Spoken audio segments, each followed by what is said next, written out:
Bismillah, alhamdulillah, wassalatu wassalamu ala rasulillah wa ala alihi wa sahbihi wa man wala wa la hawla wa la quwwata illa billah. Amma ba'd. Qala Nabi sallallahu alaihi wasallam, khairukum man ta'allama al-Qur'an wa 'allamahu. Al-hadith atau kama qala Nabi sallallahu alaihi wasallam. Afradal muhtaramin, para kiai, para asatid, para imam, serta guru-guru TPA, TPQ ingkang kawula mulyakaken, para bapak, saudara-saudara sekalian yang berbahagia, khususnya takmir Musola Ar-Rahman ingkang kawula hormati, nggih mugi-mugi sedayanipun mawon angsal rahmat lan ridhone Allah Subhanahu wa taala. Amin ya rabbal alamin. Pada kesempatan yang mulia ini, monggo sareng-sareng kita awali dengan ungkapan rasa syukur kita kehadiran Allah Subhanahu wa taala atas segala limpahan rahmah, hidayah, inayah. Alhamdulillah, siang hari ini kita bersama-sama bisa berkumpul di Musola Ar-Rahmah ini dalam rangka bermusyawarah dalam acara pelatihan pembinaan untuk para imam, baik pembinaan suratul Fatihah ataupun hukum-hukum yang berkaitan dengan masalah fikih atas imam ataupun hukum-hukum sholat. Tentu harapan kita mungkin kehadiran kita semua dicatat sebagai amalan sholihan makbulah, amalan yang insya Allah bisa mengantarkan kita semua untuk menjadi manusia-manusia yang selamat, bahagia di din wa dunya wal akhirah. Amin ya rabbal alamin. Para rawuh, para bapak, saudara-saudara sekalian yang dimuliakan Allah Subhanahu wa taala, kula panjenengan sedaya nggih insyaallah pun nyemerapi bahwa kita sebagai manusia hidup di dunia ini tentu tidak hanya sekedar hidup. Gila banget. Gak mek mangan turu tok. Sebab nek mangan turu niku penggaweane sinten? Penggaweane kewan. Nah, kalau panjenengan menungso nggih. Nah, manusia itu diberi tugas dan kewajiban oleh Allah yang harus kita tunaikan dalam kehidupan kita sehari-hari. Nah, di antara sekian banyak tugas-tugas yang telah dibebankan kepada kita semua, ada satu tugas yang sangat amat vital. Tidak lain tugas itu adalah melaksanakan ibadah sholat 5 waktu dengan baik dan benar. Kenapa? Karena sholat ini tidak lain adalah syariat yang tertinggi dalam Islam. Tidak ada yang lebih tinggi daripada syariat sholat. Ya, insya Allah panjenengan punya merapi bagaimana ketika Allah mewajibkan puasa, mungkin masih melalui malaikat Jibril. Ketika Allah mewajibkan kalau panjenengan haji, zakat, ya, masih melalui malaikat Jibril. Tapi nek wis bahas sholat, ketika Allah mewajibkan sholat, Allah sudah tidak membutuhkan malaikat Jibril, langsung face to face, langsung menghadap kepada Allah Subhanahu wa ta'ala. Nah, ini bukti ya, salah satu kemuliaan sholat 5 waktu ya, yang menandakan bahwa sholat adalah merupakan syariat yang tertinggi dalam Islam. Nah, kula panjenengan insya Allah juga sudah memahami bahwa ibadah-ibadah yang kita tunaikan itu tidak akan menjadi maksimal kalau tidak dibekali dengan ilmu yang benar. Laras nonton ya tidak hanya sholat, puasa, zakat, haji, ya, lebih-lebih sholat. Kalau tidak ada landasan ilmu yang benar, menurut saya bisa-bisa ibadah-ibadah yang telah kita tampilkan ini akan ditolak dan tidak akan diterima oleh Allah Subhanahu wa Ta'ala. Wa kullu man ya'malu bi ghairi ilmin a'maluhu mardudatun la tuqbal. Sinten mawon yang beribadah sing ngamal tetapi tidak didasari dengan ilmu yang benar, maka amal-amalnya akan tertolak dan tidak akan diterima oleh Allah. Eman Pak, gini lho, eman awak ini ngamal. Mulane nek kula panjenengan buka surat Al-Ghasyiyah teng mriku wonten amilatun nasibah tasla naron hamid. Amilatun nasibah, amal-amal yang melelahkan. Di mana amal-amal yang melelahkan ini tasla naron hamid, yang bisa memasukkan seseorang ke dalam neraka. Loh, amal-amal yang melelahkan itu apa? Ternyata orang amal-amal yang melelahkan itu adalah amal-amal saya, tapi boleh diterapkan kalian Allah. Wis lelah awak dhewe gak diterima. Mergo napa? Sekali lagi tidak didasari dengan ilmu yang benar. Lah mulane niku siang ini monggo sareng-sareng nih, niat kita niat sharing, niat musyawarah, niat saling tukar pikiran. Bukan berarti saya yang terbaik, yang terpandai di majelis ini, bukan. Nek kula wonten salah nggih panjenengan saged menerangkan, meluruskan, sifatnya hanya sekedar sharing.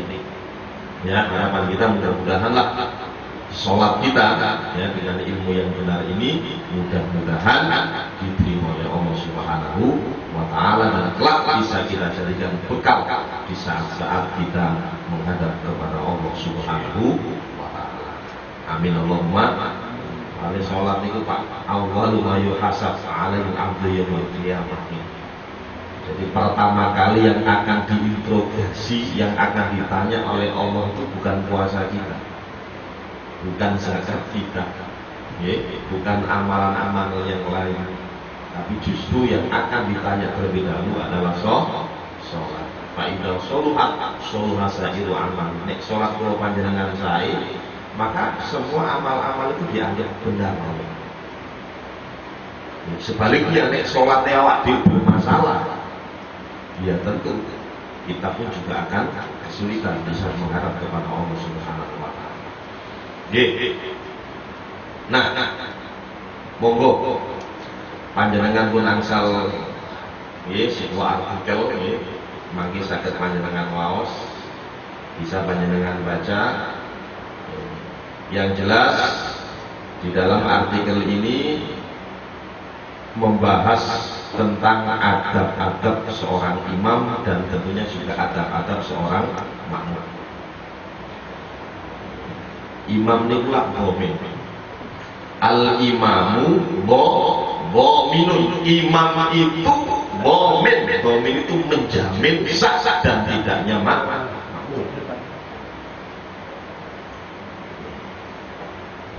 Imamnya gak sah, makmumnya melo gak sah. Lah mulanya itu imam itu Indonesia bukan orang sembarangan. Nek makmum sembarangan bukan apa-apa. Tapi nek imam itu wong pilihan. Mergo tanggung sah tidaknya sholatnya makmum. Nek makmumnya orang bolu, 30, 50, imamnya gak sah, itu gak sah nanggung. Maka imam itu Pak, nun saya nek diterami ganjarannya paling gede niku imam. Tapi ketika tidak diterima, yang bertanggung jawab adalah imam. Jadi nggak main-main. Lah mulai ini Kanjeng Nabi Muhammad SAW memberikan konsep kepada kita semua. Syarat-syarat jadi imam itu yang apa? Nah, di antaranya yang tertulis di artikel ini adalah Sing pertama ya ummul qaum aqra'uhum li kitabillah. Ini syarat yang pertama yang menjadi imam itu adalah aqra'uhum li kitabillah. Sing paling qori di dalam membaca Al-Quran. Paling qori ini berarti paling mujawid, paling benar membaca Al-Quran. Ini syarat yang pertama. Jadi sing paling qori, sing paling mujawid, sing paling murotil. Murotil itu loh. Orang dikatakan baca tartil itu kalau dia bisa tajwidul huruf wa ma'rifatul huruf. Bisa mentajwidkan huruf-hurufnya. Lah, mentajwidkan huruf, tajwid itu berarti membahas fasohah. Membahas makhraj. Bahas sifat-sifat huruf. Jadi huruf dari hamzah sampai ya niku wonten makhraj, tempat keluarnya tidak sama dengan huruf-huruf abjad. A B C D ini masih makhrajnya keliru sih kamu. Tapi nun sewu nek kula panjenengan gak pas, maca Qur'ane gak pas, makhrajnya keliru, sifatnya keliru. Akhirnya artinya maknanya bisa berubah.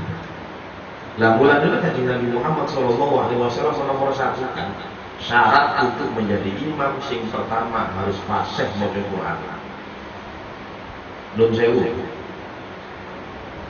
Nek wonten tiyang yang tidak bisa membedakan antara hamzah dan ain, antara sin, shin, shod, ba dan seterusnya, maka artinya akan berubah. Pun saat ini Al-Fatihah mau panjenengan ingat Fatihah kita baca setiap sholat, bahkan termasuk rukun. Nek gak mau coba Fatihah berarti sholatnya nggak sah. Nah, ketika seorang imam membaca Alhamdulillahirabbil alamin, alhamdulillah segala puji lillah bagi Allah Rabbil alamin. Sapa Allah Rabbil alamin, Tuhan semesta alam. Niku nek kula panjenengan membacanya dengan huruf ain. Rabbil alamin. Rabbil alamin. Rodok ngeden iki. Niku sing leres. Tuhan semesta alam. Lah nek Imam Indonesia tidak bisa membedakan antara hamzah dan ain, dia do podo kabeh. Gak ngeden blas dibaca Rabbil alamin. Dudu a tapi a. Alam itu Pak nek panjenengan buka di dalam kamus bahasa Arab artinya penyakit. Napa? Penyakit. Sehingga Rabbil alam berarti Tuhan penyakit urut panjenengan Pak. Menyembah kepada Tuhan yang penyakit. Loh, ini gitu Pak. Padahal nek a dengan a. Ain ada di tengah, hamzah a ada di tenggorokan bagian bawah. Loh, nek srek itu sudah artinya berubah total. Contoh malih Ar-Rahmanir Rahim, hak tanpa ngorok. Napa dene Ar-Rahmanir Rahim? Zat yang maha pengasih lagi maha penyayang. Itu sing pertama. Lah nek panjenengan membaca haknya ngorok, Ar-Rahmanir Rahim. Ono ngoroke, ngorok niku bukan hak tapi kha. Lho, panjenengan ngorok ketika baca hak berubah napa? Ar-Rahman itu nek panjenengan tinggal di tengah mus artine engger. Angger teman-teman, tahu angger Pak. Nemo ayam yang dok ini loh, diangger. Berarti Allah itu adalah zat yang maha angger. Senajan suwanteng wedok dirungokno kaya Imam Haromen katakan, tapi nek haknya ngorok ya salah. Kadang-kadang awak dhewe itu ndelok ora swara itu, jeneng swara enak lan maju. Padahal durung karuan maksudnya sifat-sifatnya benar. Terus iyyaka na'budu wa iyyaka nasta'in. Ya di situ ada tasydidnya. sehingga cara bacanya harus ditekan. Iya.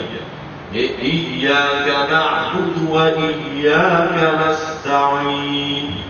Artinya iyyaka, hanya kepadamu, na'budu kami menyembah, wa iyyaka, dan hanya kepadamu, nasta'in kami mohon pertolongan. Ini sing leres. Nah, ketika seorang imam tasydidnya dihilangkan, gak ngeden blas. Ketika dia membaca iyyaka na'budu wa iyyaka nasta'in, iyyaka di dalam kamus bahasa Arab artinya bau syamsi, cahaya matahari. Berarti cahaya matahari na'budu kami sembah, dan cahaya matahari nasta'in kami mohon pertolongan. Loh, fatal apa betul? Fatal. Ini termasuk salah-salah sing jali, khotok jali, khotok sing kesalahan yang nyata, yang bisa merubah arti. Loh, ini minum sewu ketika jadi imam gak sah. Syarat yang pertama sekali lagi harus aqra'uhum li kitabillah, paling qori, minimal Fatihah selesai. Kenapa? Karena Fatihah termasuk rukun sholat. Rukun itu ditampilkan sempurna. Ini ketika rukun bermasalah, sholatnya juga akan bermasalah. Ini sing dibahas ini sementara ini sing lahiriah isik Pak. Itu masalah batinnya, niat, harus ikhlas dan sebagainya. Itu nanti. Ini secara lahiriah dulu.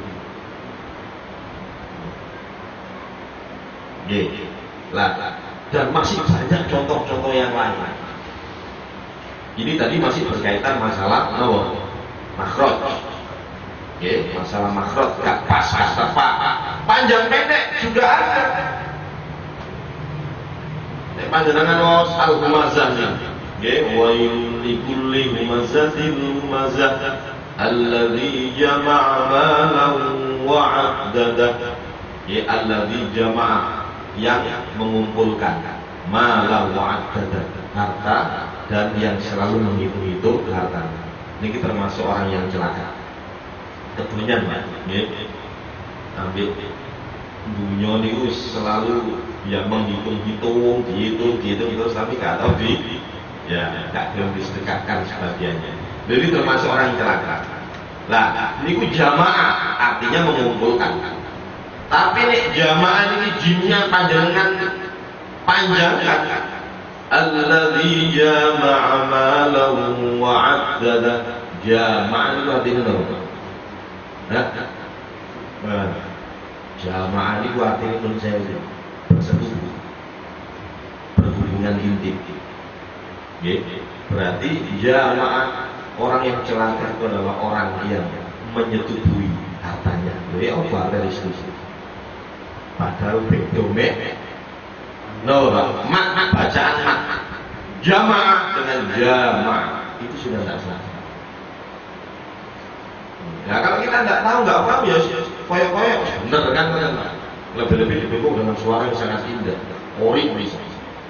Nah, cuma dengan sewu yang dikatakan aqra'uhum li kitabillah, yang paling qori itu bukan suaranya saja, tapi penempatan ya di dalam melafalkan huruf-huruf hijaiyah ini. Dan sekali lagi masih banyak contoh-contoh yang lain. Kayak sin, shin, wa qulu qawlan sadida, dan ucapkan dengan ucapan yang sadid, yang lurus, yang benar. Nek sin ini panjangan was dengan shin yang besar, wa qulu qawlan syadida, pakai shin yang ada titiknya 3. Syadid itu artinya keras, dan ucapkan dengan ucapan yang keras, berarti awak dewi diulang berok-berok. Gini apa benar? Lo ini gitu Pak. Jadi mulanya itu sing pertama Kanjeng Nabi Muhammad SAW menempatkan urutan yang pertama untuk menjadi imam adalah aqra'uhum, sing paling qori. Lah mangke insyaallah akan ada pelatihan surat Al-Fatihah mawon Fatihah, karena pada termasuk rukun itu. Lah sing nomor kali syaratnya apa? Wa aqlamuhum bisunnah. Terus artikel ini buatan keluar dan makin panjenengan bisa membaca sendiri di rumah, ya, untuk oleh-oleh mau di pembendaraan, ya. Soalnya nek diwaca kuwape mangke modale mboten nutur. Ya. Modale mboten nutur. Pokoke poin-poin ini mawon sing kula sampaikan. Ya makanya ini alhamdulillah cukup kopi terus panjenengan saged membaca sendiri. Mungkin nek wonten syai'un ada sesuatu yang rada muskilah, ada yang memang butuh diselesaikan, ya, monggo bisa nanti mengontak saya, ya. Bisa bermusyawarah, ya. Nggih, pun sing nomor kali wa a'lamuhum bisunnah. Pun sing mantun, nggih, syarat yang pertama qori sudah. Kemudian syarat yang kedua adalah wa a'lam bisunnah, orang yang paling paham tentang sunnah Nabi. Nah, sunnah yang dimaksud di sini, ya, sunnah yang dimaksud di sini adalah sunnah-sunnah yang tentu yang ada kaitannya dengan sholat, cara wudhu, bab najis. Soalnya apa Pak? Ini kaitannya dengan masalah sholat. Nah, imam itu gak ngerti, ya hadis-hadis seperti 10 salam itu kan hadis-hadis yang berbicara tentang hukum, ya, hukum fikih. Nah, itu yang harus kita perdalam. Sholat itu ono syarate, ya nama ono rukuni, ono sunnah ya ono sunnah abad, ono sunnah hayat. Boleh salah ya opo. Nah, itu imam harus tahu jalan keluarnya. Jadi imam mari ngono kekeliruan makmum subhanallah menang ya, subhanallah menang. Jadi kalau lahir dari bomet ini menjamin sah dan tidaknya sholatnya harus paham, mengerti tentang sunnah-sunnah khususnya yang berkaitan dengan masalah fikih. Oh, saat ini syaratnya sholat kalau mau, setunggal mau sih kalau sampai ada. Syarat sah sholat diantaranya adalah harus suci dari najis, baik pakaiannya, badannya, tempatnya. Setunggal mau. Makanya panjenengan saya buka-buka kita pikir malih. Kira-kira syaratnya apa ya? Loh, syarat satu saja Pak, harus suci dari najis. Awak dewi sing burung karuan. Nah, nek wis bahas tentang syarat imam itu harus suci dari najis, ya berarti awak dewi Pak sebelum menjadi imam mau tidak mau harus belajar tentang bab najis. Ketika imam tidak memahami najis, merantak nang sholatnya gak diterima. Saiki ono nun sewu nggih, biasae para supir, supir taksi, supir angkot. Nggih kadang-kadang ade pipis iku golek jeding kangelan, akhire nun sewu pipis lemu nih, Pak. Kadang-kadang ditempel nang tembok ngene. Kadang-kadang nggih pokoknya ngoten lah. Dia pipisnya itu tidak di tempat yang disediakan.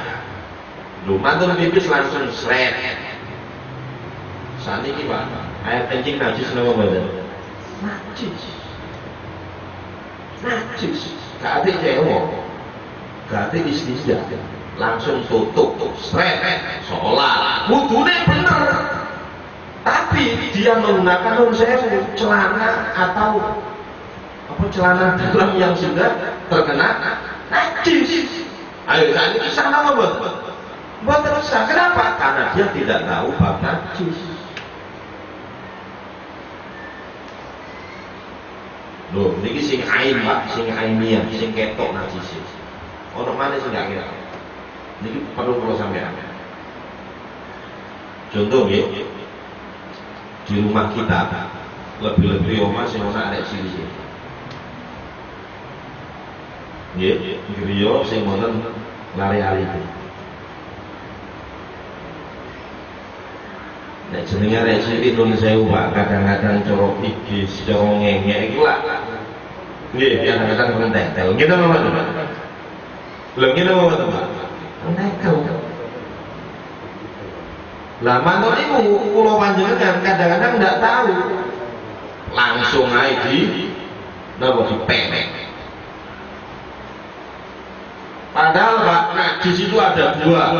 Yang pertama najis ainiyah, najis yang kelihatan mata. Niku ain. Nggih, ono najis.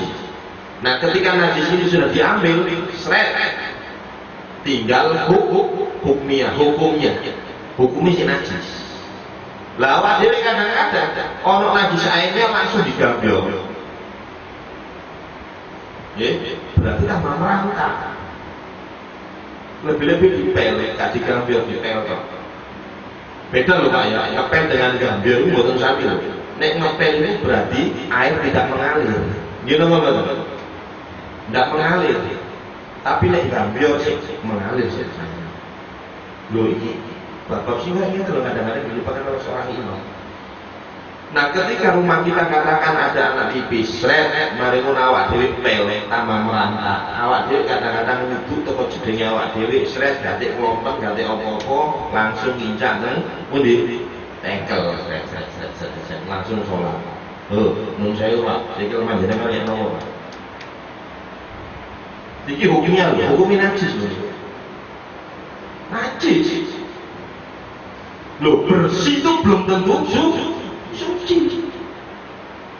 Kotor kok belum najis. Nun sewu, opel lho kotor. Gitu apa? Tapi suci. Kotoran kuping lho kotor, tapi suci. Ketek lho kotor, tapi suci. Nun sewu budal lho Pak. Nggih, wanggone gak enak, tapi suci. Sama dengan tadi, bersih kok kita kan wis tak bersih. Nggih. Malah ambek apa bersih ini? Bersih loh, sekali lagi bersih belum tentu suci. Padha Pak ambek cara girang lambe. Nggih. Jadi cara kelambi mencuci baju nanti bagaimana cara girangnya? Engkau masuk di kayak ini, wangi di kayak ini, betul wangi, betul bersih. Tapi non sewu belum tentu suci. Lo nek sholat akhir mau diterangkan. Mergo membawa di sini satu syarat loh Pak. Jadi syarat sahnya sholat itu harus suci. Lah mulai itu nek tiang-tiang sing atas biasanya Pak. Minimal dia setelah dari kamar mandi, ya kamar mandi itu sebetulnya ada dua kelopak lah. Sing situ ditekan nang jero, sing situ ditekan nang jero. Sing nang jero itu biasa sing kering. Ngoten Pak biasa. Nah nanti setelah dia dari kamar mandi langsung ditransfer. Ya biar saja. Lah nek awak dhewe nun sewu kadang-kadang Pak nun sewu lho nggih. Mari teko jeding wis gak apa-apa, metu teko jeding beber sajadah sret salat. Nggih napa mboten? Sekarang kamar mandi Pak, wong jenenge panggonane wong wuyu, panggonane wong beko. Nggih napa mboten? Jenenge panggonan ya najis. Nah ini kadang-kadang yang nun sewu kurang begitu kita perhatikan. Lah mulane niku sampai dawuh Kanjeng Nabi Muhammad sallallahu alaihi wasallam, "Ammatu adabil qabri al-qaul." Umumnya siksa kubur itu disebabkan karena keteledoran di dalam bab najis kencing niku. Itu sudah umum kan. Lah makanya kita harus perhatian di sini. Lah panjenengan lagi kalau kondisi seperti itu di rumah, saya untuk merawasi dia bisa nanti basuh kaki kok di sini. Itu di rumah katakan basuh kaki di sini. Saat ini merebutkan sofa. Makanya ada orang sing biyen-biyen itu sampai nang ngarepe masjid disediakan apa kolam, orang-orang dulu begitu. Ya, tujuannya apa sih? Yaitu kaki kalau sudah nyemplung nyuruh suci. Karena kolamnya itu lebih dari 2 bulan.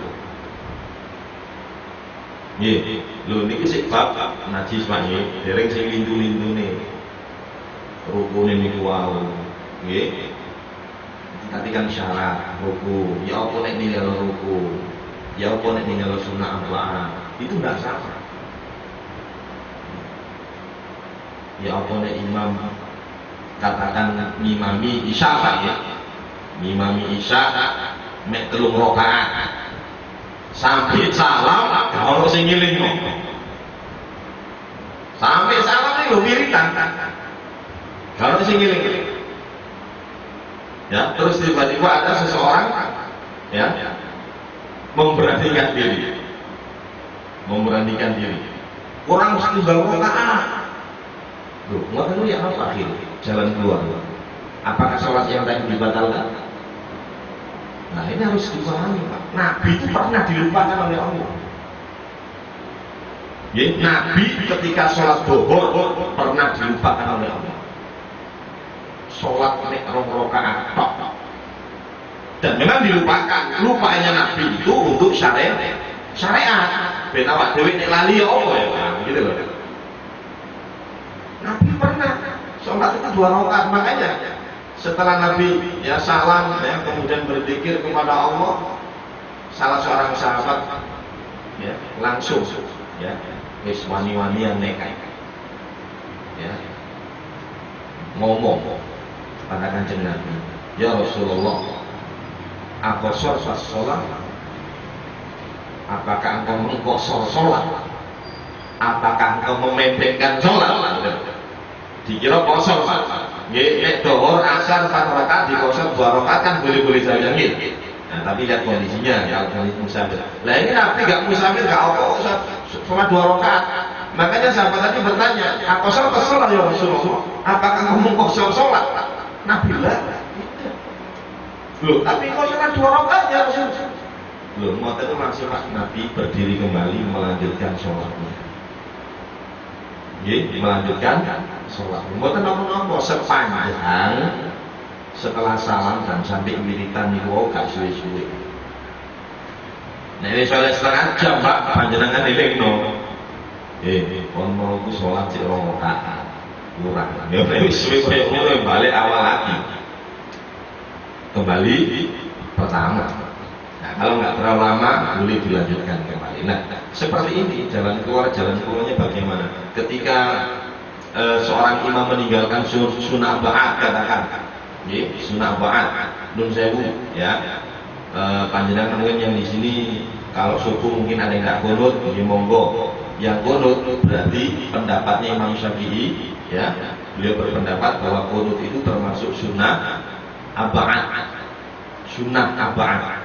Jenenge sunah Pak, ditinggal gak apa-apa, dilakoni yang mboten napa-napa. Lah sing damel kunut ketika dia lupa enggak kunut, ya apa? Nah, jalan keluarnya boleh dia napa? Menempel sing lali niku wau ditempel dengan apa? Dengan sujud sahwi. Sujud sahwi. Ya. Sujud sahwi niku teng pundi? Setelah tahiyat akhir sakderenge salam. Jadi malifil alamina innaka hamidum majid. Sadurunge salam sujud Pak.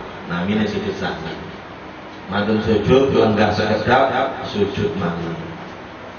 Setelah itu duduk dan salam.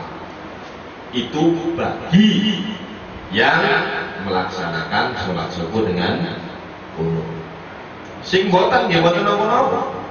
Loh, kalau saya enggak pakai lupa terus enggak pakai sujud sahwi, boleh enggak? Nggih boten napa-napa. Sunah ba'at. Kados nun sewu Pak. Tahiyat awal. Nggih, tahiyat awal Pak. Seperti sholat zuhur, asar, maghrib dan isya, nek subuh kalau tahiyat awal. Langsung tahiyat akhir.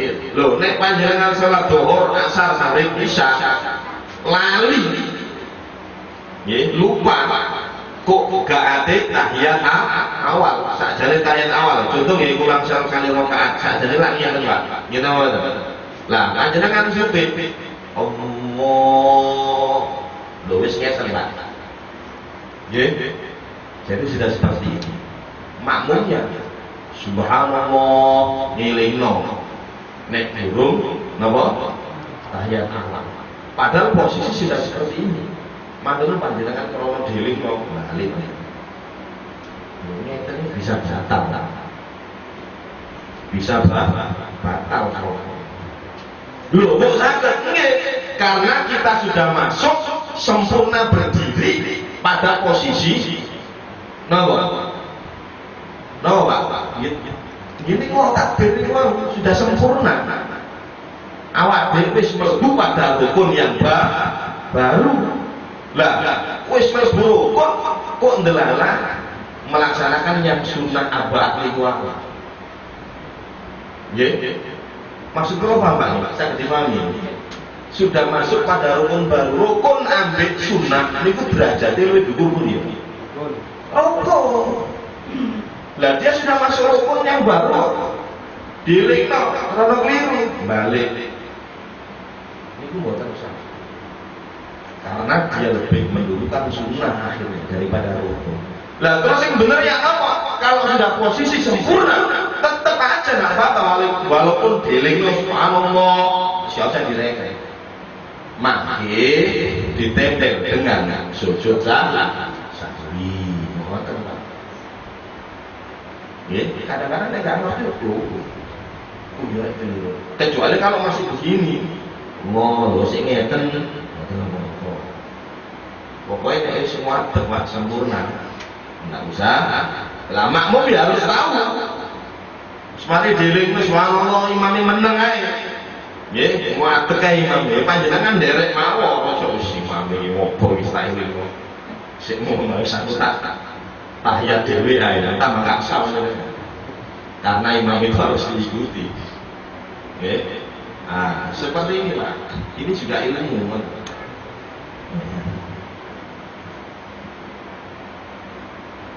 Bisa sholat. Ya. Mangke mau tanya jawab ya.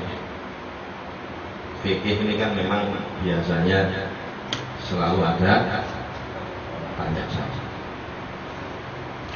Ya dari sini sebelum masih banyak ya, mungkin panjenengan boleh jadi saja ada yang ingin bertanya mau. No? Mau dilanjut? Tidak ada pertanyaan? Mungkin ada? Betul. Lanjut ya. Ya, ini kewau wa'lamuhum bis sunnah. Jadi yang pertama apa Pak? Syarat jadi imam harus yang paling kori, sing nomor kali memahami tentang sunnah dan sunnah yang ada kaitannya dengan masalah sholat. Nah, sholat ini tidak akan sempurna Pak. Sholat kita tidak akan sempurna nek panjenengan boten belajar tentang bab wudu. Wudu juga tidak akan sempurna nek gak belajar tentang bab toharo, bab najis. Loh, saking pentingnya bab toharo najis itu loh Pak. Nek panjenengan buka kitab-kitab salaf, kitab-kitab gundul, kitab-kitab kuning nih loh Pak. Golongannya Fathul Qori, golongannya Safinatul Najah, Kasyifatus Sasa. Senopo lah, mesti yang pertama dibahas adalah bab tentang toharo. Tentang toharo apa? Gini wow, ketika kita tidak memahami toharo, otomatis merembet tentang wudu'e, merembet tentang sholat.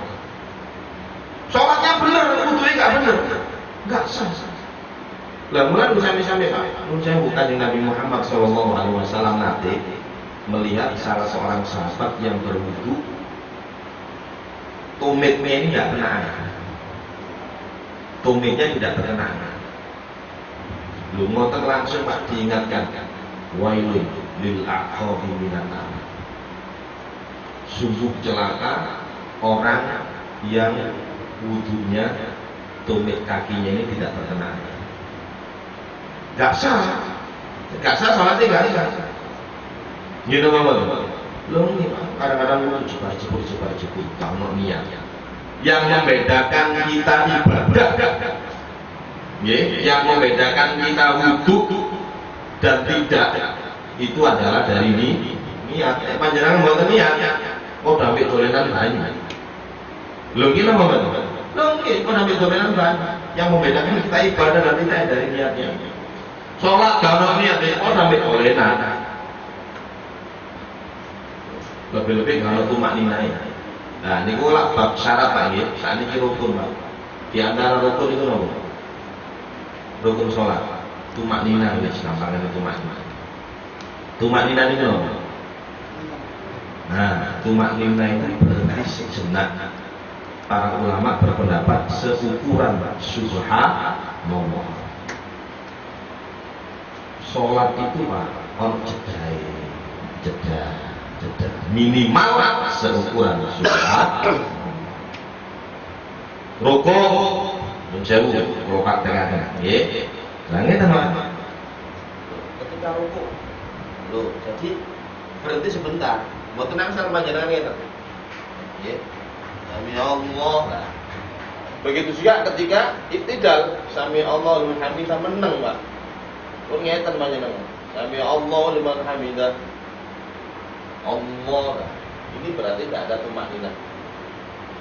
Nggih. Buat tumak ninah. Sama Pak, tidak menggunakan tumak ninah itu akan menjadikan sholat kita batal. Nggih. Nabi juga pernah mengingatkan salah seorang sahabat, sholat akas cepat kok terawih. Setelah itu dikatakan oleh Nabi, irji sholli fa innaka lam tusalli. Ayo balik omnya, sholat lagi. Kon belum sholat. Sholat lagi, ya kayak ngono kok cepat. Pokoknya balik sampai 3 kali. Sampai 3 kali Nabi mengatakan irji fa sholli fa innaka lam tusalli. Sholat menek kon belum sholat. Setelah 3 kali sahabat tadi mengatakan kepada Nabi, ya Rasulullah, aku nek sholat ya kok ngene iki.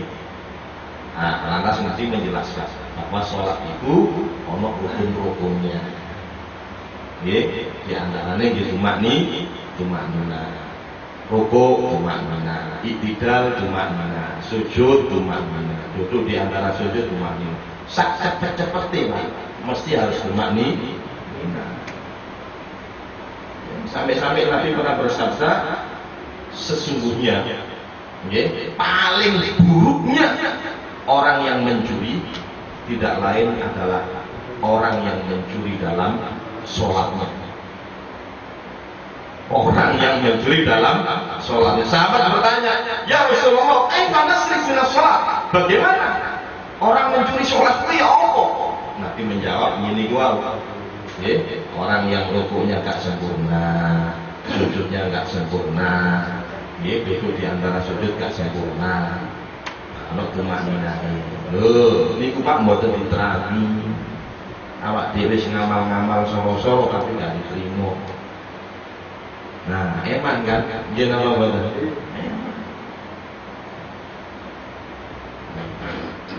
Nah, bulan ini monggo sareng belajar bersama-sama. Panjenengan nanti bisa membaca artikel itu, panjenengan ulang-ulang. Cuman menurut saya niku tulisan Arabnya kuali. Tulisan Arabnya itu kuali. Jadi dari arah nek bahasa Arab itu kanan ke kiri. Gimana ya? Nah, ini podo bahasa Indonesia dari kiri ke kanan. Ya wis ora gak apa-apa. Nggih, panjenengan nek kangelan buat bahasa Arab, bahasa Indonesia juga ada Pak. Jadi terjemahnya kan juga ada. Nggih, hadis-hadisnya ini. Nggih. Pun. Sudah ada pertanyaan lain? Nggih, monggo Pak Mujiono.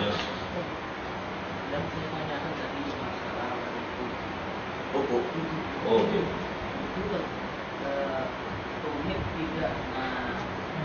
Iya.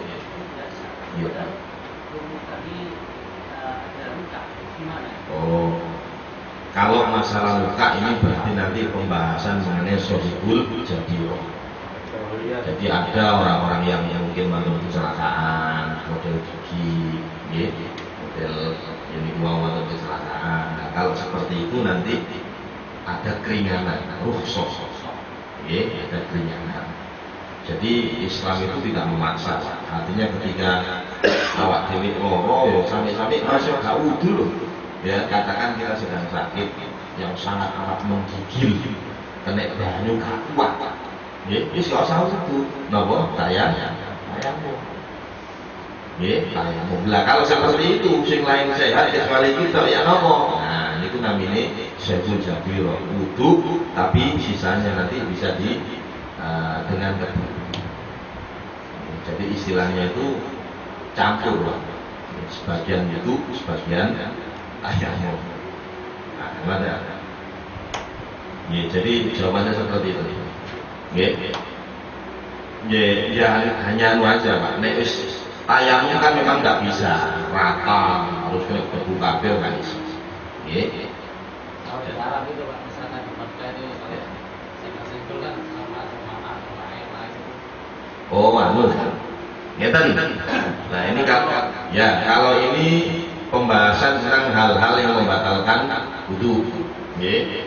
Hal-hal yang membatalkan wudu memang kalau menurut pendapat Imam Asy-Syafi'i dan ulama-ulama yang berpegang pada Imam Syafi'i, bersentuhan laki perempuan yang bukan mahramnya itu bisa membatalkan wudu.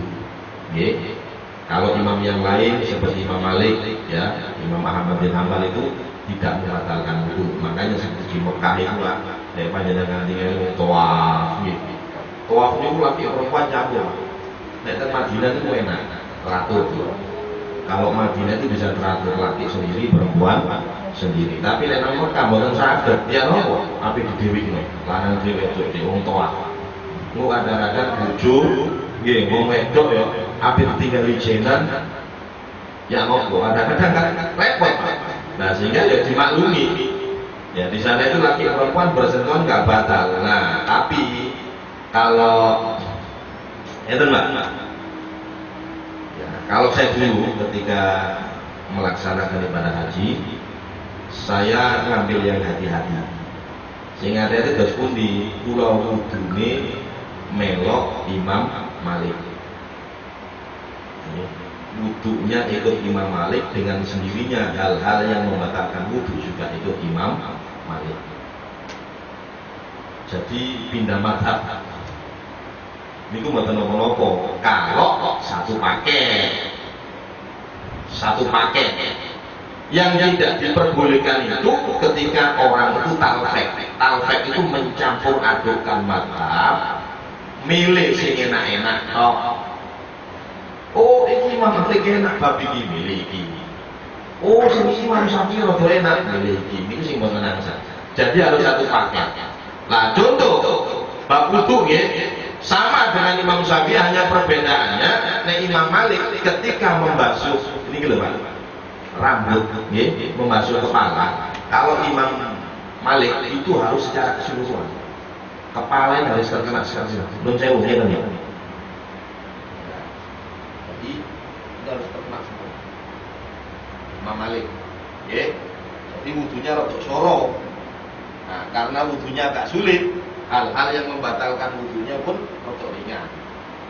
Ya, diantaranya nggak batal kalau bersentuhan laki perempuan yang bukan mahramnya.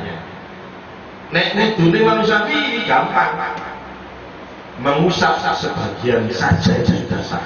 Wis nggak usah kabeh. Panjenengan yang kentai wae. Wis sah. Banyu sampe ngene sah. Lebih-lebih panjenengan kondangan wis kuat waktu masuk ke air wudu. Pakai ini tok. Pokoknya kepala lho Pak ya. Jadi bukan rambut lho ya, kepala. Makanya rambut itu sampai ini. Nggih, manten itu sing dibasuh nek rambut itu ini pucukan itu, nah itu enggak sah. Kenapa? Karena di luar area kepala. Nggih, saya dipahami Pak. Jadi bukan rambut, tapi kepala. Nek rambut sakno wong sing buta-buta ya. Kalau rambut ya wong ini enggak bisa terus lah. Lho, ngene mawon. Lho nggih. Jadi kepala bukan rambut. Nah, jadi ketika kita wudunya ikut Imam Malik, buatan apa-apa, berarti ketika kita bersentuhan enggak batal. Yang tidak diperbolehkan, wudune golek sing gampang Imam Syafi'i, tapi hal-hal yang membatalkan wudu melok Imam Malik soalnya gampang. Laki perempuan enggak batal lagi sing mboten ada. Nggih. Nah, terus memang ada seorang ulama yang bermadzhab Imam Syafi'i, namanya Imam Al-Qaffal. Imam Al-Qaffal ini memang seorang imam ulama yang rodok gampang masih dididik ngoten Pak. Nah, di antaranya dia walaupun wudunya melek Imam Syafi'i niku mboten napa-napa bersentuhan laki perempuan yang bukan mahramnya, asalkan kita tidak menyentuh. Tapi kita tersentuh. Nek cara tawaf niku Pak, kita menyentuh apa tersentuh? Tersentuh. Nek menyentuh kan berarti ono niatan gitu Pak. Kalau tersentuh berarti tidak ada niatan mau tersentuh. Nah ini Imam Al-Qafal ya, mengatakan pendapatnya itu kalau tersentuh itu tidak apa-apa. Kalau menyentuh ini yang baru membatalkan. Pun panjenengan ya ini mau kerja. Ya, itu gambarannya seperti ini. Sampun ya. Ya, monggo Pak. Kami pernah melihat dan punya rekamannya sembahyang sholat tarawih 23 rakaat itu hanya dikejar kurang lebih 10 menit. Terus itu hukumnya gimana? Karena di situ juga belum ada kasusnya diberikan. Mohon penjelasannya. Makasih. Ini mau apa? Sholat cepat itu boleh, tetapi tumak ninahnya itu tetap harus ditunaikan. Harus ditunaikan. Sholat lama, tapi gak tumak ninah, ya podo aja Pak. Sholatnya lama, mocone katakan ya, setelah Al-Fatihah sing diwaca surat Al-Baqarah. Ya kan? Al-Baqarah ini apa Pak? Sapi betina. Opat kedua sing diwaca surat Al-Fil. Al-Fil artinya apa Pak? Gajah. Wah iki sapi ini koyo ngene. Dan ini gajah, tambah gede tambah suwi sebenarnya. Loh, niki Pak, walaupun dia sholatnya lama, tapi ketika sujud, ruku dan sebagainya tidak menampilkan tumak ninahnya, ya tetap boten saja. Tetap boten saja. Jadi makanya dilihat dulu, cepat niku angsal, tetapi harus ditunaikan syarat rukunnya. Nah saya tidak tahu Pak, gambaran yang 10 menit, 7 menit sholat ping 3 likur itu ya nek menurut kula kadose nah itu super kilat nih. Kadose sepertinya enggak, tumak ninahnya itu enggak maksimal. Malah tambah pegel kabeh Pak. Sholat tarawih 7 menit mari 3 likur ya remek napa. Mari ini pijet mari kan. Jadi jawabannya seperti ini. Jadi lama dan tidaknya itu bukan ukuran sah dan tidaknya sholat. Saya ulangi lagi, lama dan cepatnya itu bukan merupakan sah dan tidaknya ukuran sholat. Tetapi sah dan tidaknya sekali lagi menampilkan syarat dan rukun-rukunnya. Nek cara sunnah mboten apa-apa. Panjenengan tidak melaksanakan sunnah tidak apa-apa, efeknya nggak sampai membatalkan sholat. Contoh, panjenengan setelah baca Fatihah, langsung ruku, gak mau surat-surat pendek, bukan apa-apa, sah. Kenapa? Karena membaca surat-surat pendek itu hanya sunnah. Panjenengan gak mau doa iftitah, panjenengan pilih sing pundi, Allah maftah bainana bain monggo atau kabiro monggo, Loh, panjenengan mboten pasti langsung Fatihah. Mboten apa-apa. Karena itu hanya sunnah. Nah, yang diperdebatkan ini yang perlu kita sampaikan. Yang diperdebatkan sekarang itu ketika seorang imam tidak membaca Bismillahirrahmanirrahim dalam surat Al-Fatihah. Kenapa kok diperdebatkan? Karena sebagian ulama itu berpendapat Bismillah itu Pak termasuk ayat yang pertama dari surat Al-Fatihah. Panjenengan ini Pak, Quran. Fatihah ini nopo Bismillah itu ayat pertama. Makanya dikatakan sab'un minal matan. 7 ayat yang diulang-ulang yaitu surat Al-Fatihah. 7 ayat dihitung dari Bismillah. Ayo baca Bismillahirrahmanirrahim. Alhamdulillahirabbil alamin. Ar-Rahmanir-Rahim. Maliki yaumiddin. Iyyaka na'budu wa iyyaka nasta'in. Ihdinas shiratal mustaqim. Manduliku shiratal sampai waladhdallin. Nggih, 7. Nah, ketika bismillahnya tidak dibaca, berarti pinten, Pak? Nah, padahal Nabi menyebutkan sab'un minal mardan. Sab'un itu pinten? Pitu wahid itil talata arba'at khamsa sita sab'ah. Sab'un. Jadi bismillah itu harus dibaca.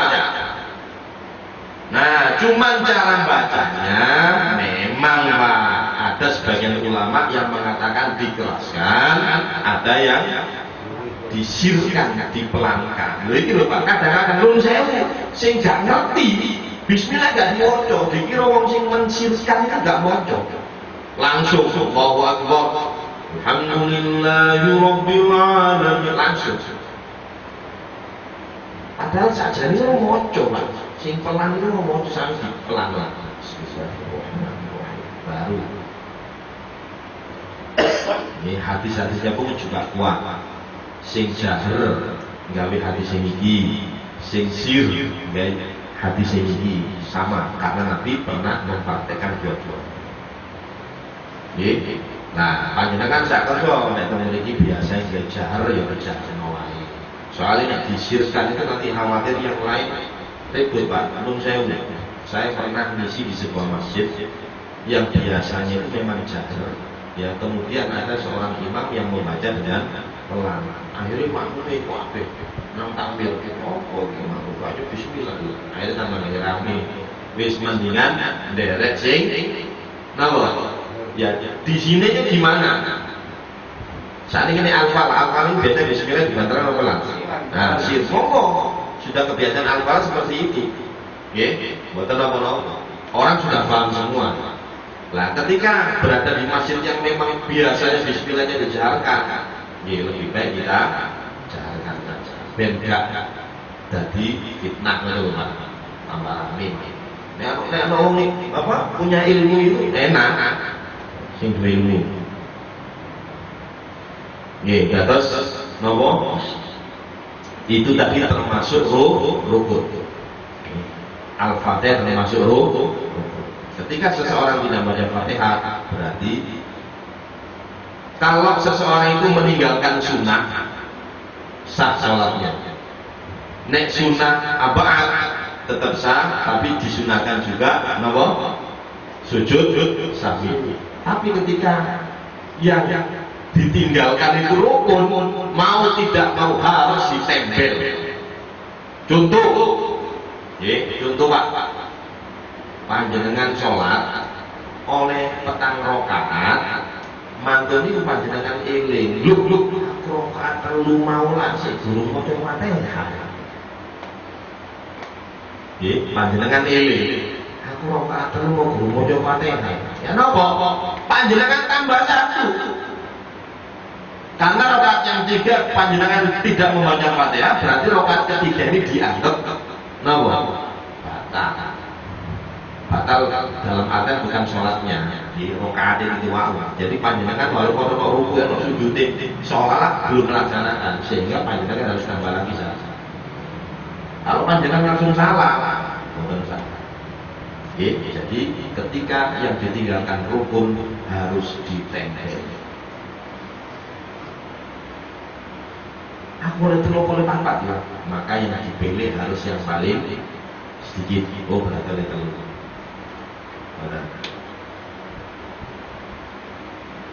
Kalau ingatnya ketika ketika sudah salam.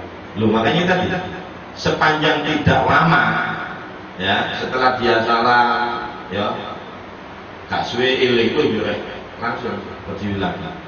Diingatkan makmumnya setelah salam. Assalamualaikum warahmatullahi wabarakatuh. Loh makanya tadi kan sudah disampaikan ya. Iya. Nah, jadi kalau diingatkan makmumnya itu setelah salam, sepanjang setelah salamnya itu tidak terlalu lama, maka dia langsung berdiri untuk melanjutkan. Tapi nek wis suwe oleh setengah jam ngomong makmumnya awakmu belum mau Fatihah, mulang tak awal. Namun, ya. Soal menggunakan dulu. Jadi saya sudah Gerak dari telunjuk bergerak-gerak itu benar. Kalau diam itu benar. Nah, tetapi apakah yang saya tanyakan itu apakah kita bisa waktu-waktu tergantung keinginan kita gerak-gerak diam tidak apa tadi seperti babnya tujuh tadi untuk Imam Maliki itu masa Maliki masa Syafi'i.